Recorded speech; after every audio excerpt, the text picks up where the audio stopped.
ஆவின் தவிர மற்ற அனைத்து பாக்கெட் பாலும் ரசாயனம் கலந்தவை என பால்வளத்துறை அமைச்சர் KT ராஜேந்திர பாலாஜி பேசியிருப்பது பெரும் சர்ச்சையை கிளப்பியிருக்கிறது.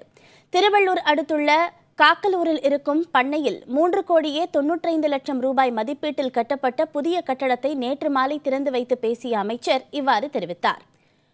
ஆவின் பால் தவிர மற்ற அனைத்து தனியார் பாலிலும் நீண்ட நாட்கள் கெட்டுப்போகாமல் இருக்க ரசாயனம் கலக்கப்படுவதாக அமைச்சர் ராஜேந்திர பாலாஜி தெரிவித்திருந்தார். மேலும் ஆவின் பால் தாய்ப்பாலுக்கு நிகரானது என்றும் மற்றவை உடலுக்கு தீங்கானவை என்றும் அவர் கூறியது சமூக ஆர்வலர்களிடையே அதிர்ச்சியை ஏற்படுத்தியுள்ளது.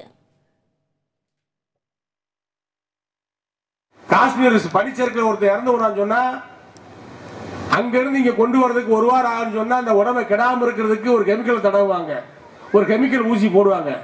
உடம்பு கிடவே கிடாது, வாரம் அடிக்காது, கை கால் வரைக்காது, கை கால் எப்பயும் போல மடக்கலாம் நீட்டலாம், அந்த அளவுக்கு உள்ளது எப்படியோ அது மாதிரி கிடாம இருக்கிறதுக்கு பாலுக்கு கெமிக்கல் கலக்குறாங்க. ஆக பிரைவேட் பாலை வாங்கி சாப்பிடுறவங்க யோசனை பண்ணி சாப்பிடுங்க. ஆவின் பாலை தைரியமா சாப்பிடுங்க.